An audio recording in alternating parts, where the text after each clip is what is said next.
শুভ সকাল। Delft into the past চ্যানেলে আপনাদের আরেকবার স্বাগত। আমি সংযুক্ত আপনাদের সাথে। আজকে যে বিষয়টা নিয়ে আমি দ্বিতীয় ভিডিওটা বানাতে বাধ্য হয়েছি, কারণ আপনারা জানেন যে বিগত কয়েক মাস ধরে নিট পরীক্ষাকে কেন্দ্র করে তার প্রশ্নপত্র ফাঁসকে নিয়ে দেশে যে বৃহত্তর ছাত্র আন্দোলন চলছিল, সেটা নিয়ে কিছু কথা বলতে আসা। অনেকে জানি যে এখন যদি আমি নিরপেক্ষ হয়ে কথা বলি, অনেকে বলবে আপনি কেন কোনো রাজনৈতিক দলের নয়, কোনো মানুষ নিরপেক্ষ হতে পারে না, তার কোনো একটা রাজনৈতিক আদর্শ নীতিগত দিক দল দরকার। আমি যদি এখন কেন্দ্রীয় সরকারের বিরুদ্ধে কথা বলি, তখন আপনারা বলবেন যে আপনি আরবান নকশাল, আপনি সিপিআইএমের দালাল। এবার যদি আমি কেন্দ্রীয় সরকারকে ডিফেন্ড করি, আপনারা বলবেন আপনি চাড্ডি। এইসব তো আমি আমার ফেসবুক পেজেও শুনতে পাচ্ছি। কিন্তু একজন নিরপেক্ষ, একজন শিক্ষিকা হিসেবে নিরপেক্ষ এবং যুক্তিসঙ্গত দৃষ্টিভঙ্গি দিয়ে আমি যদি বিষয়টা বিবেচনা করি, তাহলে আমরা খুব স্পষ্ট দেখতে পারবো যে নিট আন্দোলনের জন্য যে সমস্ত ছাত্ররা আত্মহত্যা করেছে, ছাত্রীরা তার মতো কষ্টের বা প্যাথেটিক কিছু হতে পারে না। কারণ তারা এত বছর পড়াশোনা করবার পর এতটা সময় বছরে দিয়েছে সেই পরীক্ষাটার জন্য, সেই প্রশ্নপত্র বারবার লিক হচ্ছে। কেন্দ্রীয় সরকার সেই দিকে যথেষ্ট গুরুত্ব দেওয়া তাদের উচিত ছিল প্রথম থেকেই, তাহলে এই সমস্যাটা হতো না।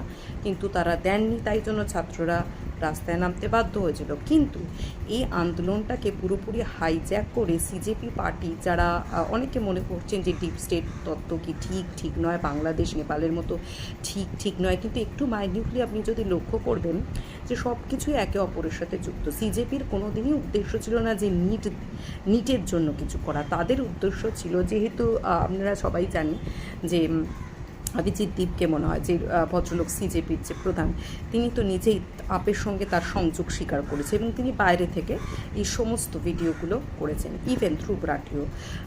যদি আমি মেনেই নিচ্ছি ছাত্র আন্দোলন, আমাদের পূর্ণ সমর্থন তাদের সাথে রয়েছে, কিন্তু বিগত কয়েকদিনে যে সমস্ত ভিডিও আমাদের সামনে এসছে, তাদের যে মুখের ভাষা, তাদের যে অঙ্গভঙ্গি এবং দেশের প্রধানমন্ত্রীকে তারা যেভাবে গালিগালাজ করেছে, একজন বয়োজ্যেষ্ঠ মানুষকে, তাদের আচার আচরণ এবং প্রাইডের পতাকা আমরা এখানে দেখছি। অন্য যে কোনো বিষয়, যেমন হচ্ছে ওমর খালিদকে মুক্ত করতে হবে, কাশ্মীরকে ভারতকে টুকরে টুকরে করে দিতে হবে, কাশ্মীরের আজাদি, এইগুলো কেন আসবে? ছাত্র আন্দোলন শুধু তাদের জন্য প্রশ্নপত্র লিকের জন্য আপনারা দাবি করেছেন, সেটা কেন্দ্রীয় গভর্নমেন্ট মেনেছে, সব মানছি।